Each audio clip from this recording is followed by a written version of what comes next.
All right, good morning, American Traditional Outdoors. Been a minute since we did some work on blue cheese. She gets a little breaking up when you're wide open throttle, almost like it's starving for fuel or spark issue.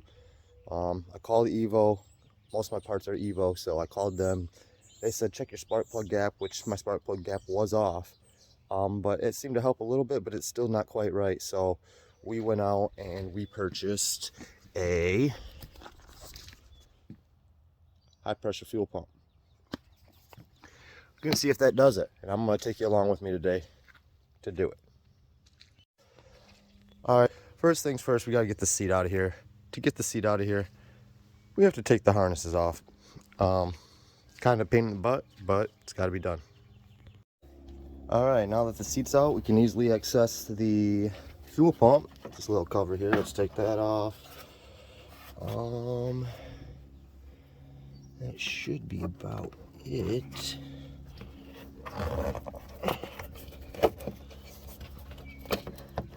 Yep, we got to take those lines off, get that O-ring off. We're going to mark it. It's got an arrow on it right there. So we're going to mark it over here so we know where to tighten it back to. It has to go a certain way or else your fuel level could be off. So let's get started. All right, so this thing. So first you got to loosen the ring using a screwdriver and a rubber mallet, or if you got the Polaris tool, that works a lot safer. Once you do that, you can spin the sending unit a little bit. My lines were pretty tight the way they were kinked in there, especially with this rubber boot on, which I probably won't put that back on because that was a pain in the butt getting to stuff. But loosen the ring a little bit, spin the actual sending unit so you can get to your fuel lines off of the plastic nipples there. Now we're about to take the cap, take the ring all the way off, and pull the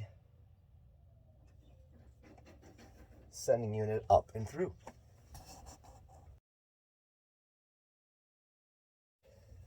All right, we got the fuel pump out. Right now we're just gonna sit here and let the filter drain a little bit. It looks to have some yuckies on it. There is gonna be an O-ring on the bottom of the sending unit right here. So we want to keep that intact to make sure it's clean and stuff before we put it back in. And next thing we're going to do is install the new pump.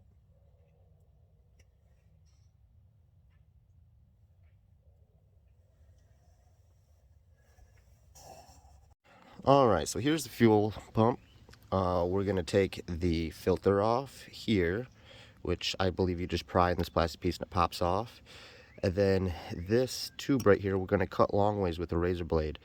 So that way we can get it out of the actual housing.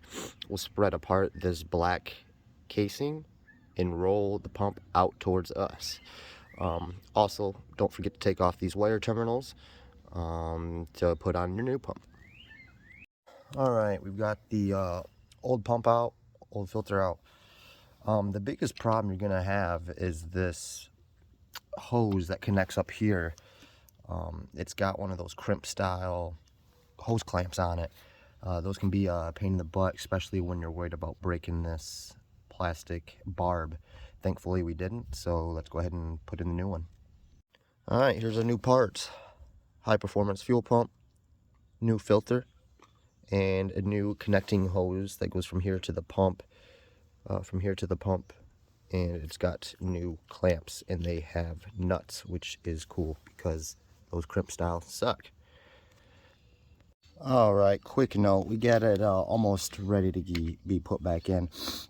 This hose that comes with it, I cut, I don't know, a ½ inch off of it, because when you're trying to put it in here, I'm worried about it breaking this flimsy plastic that's been soaked in gasoline for who knows how long.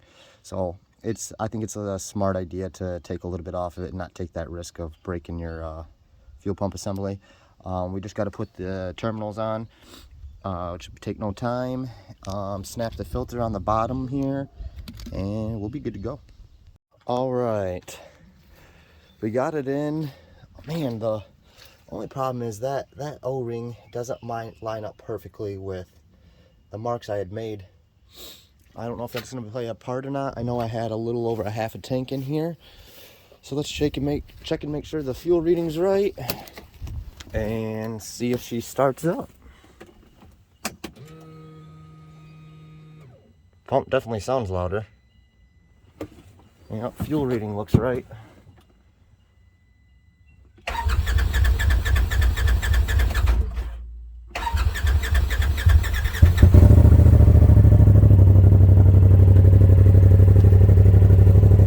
Alright, let's put her back together and try her out.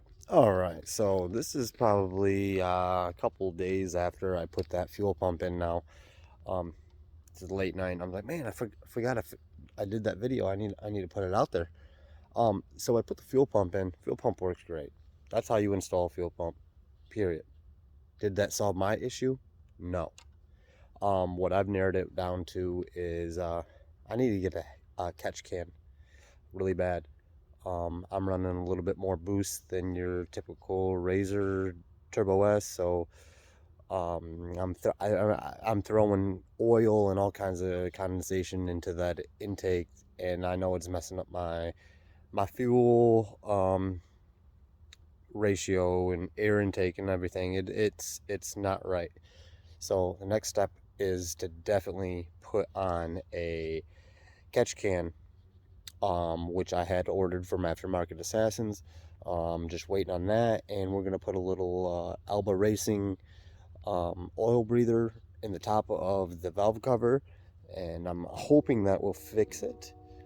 But needless to say, that is how you install a high pressure fuel pump. I'll stay tuned and let you know how the catch can goes.